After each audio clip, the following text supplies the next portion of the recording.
My name is Johnny. I am from the area. And I got this little thing I'm doing for the last couple of years called Just Me and My Guitars. Pretty original title, huh? Anyway, it's kind of, I don't do any of my own compositions. It's more about celebrating influences of me growing up and probably molded me into the musician I am. Most of this stuff is from the British invasion, because I am a child of the 60s. And I do go outside the box occasionally, and I'll explain why when I do. The other thing I want to make mention of is that everything you're going to hear tonight is being done in the moment. There's no pre-recorded tracks or pre-recorded loops, although I am using a technique called looping, which is very kind of similar to a modern-day version of what Les Paul used to do in the 50s with sound on sound and stuff like that. But anyway, the first song that you heard was a #1 hit written by Graham Gouldman for the Hollies called Bus Stop. Hopefully you recognized it, because if you didn't recognize it, I'm doing a horrible job up here. Hey, man. So I do go outside this 60s box occasionally, and like I said, I'll explain why, and I will with this next song. And the reason I do this song, two reasons I do this song. It's my very first musical memory when I was about 3 years old, which would be 1956. Don't hurt yourselves, I'm 70. They brought in these special lights to make me look 69, so. When I was 3 years old, my mom came home with this little phonograph record player, a little 45 record player, and brought in 2 records. One of them was by the Earl Bostic Orchestra, and it was called Harlem Nocturne, which is a really cool song. But the other record that she brought in, which was on the King label, and I was over the moon with this song, and it was recorded in 1956 by Little Willie John. You familiar with Little Willie John? Well, if you're not, you should be. The response is overwhelming for Little Willie John, by the way.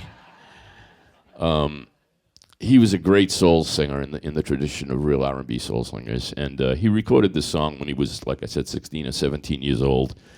Had a brilliant career ahead of him had he not been arrested for murder. And, you know, I don't know about here in Norwood, Massachusetts, but where I'm from, you get caught killing somebody, usually puts an end to your career, which it did for him. And but he did leave a great legacy of music. So the first musical memory is one reason why I play it.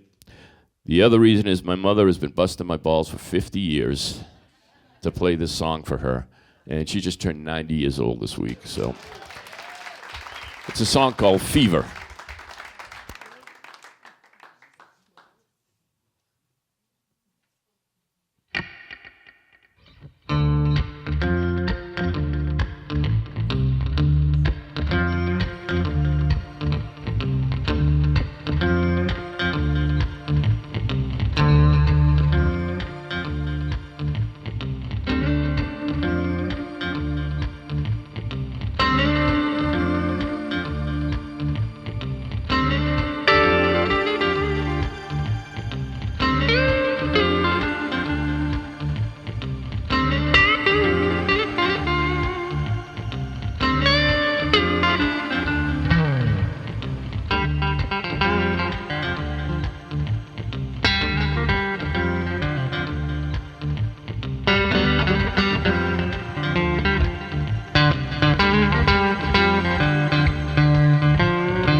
wow, wow, wow, wow, wow, wow, wow.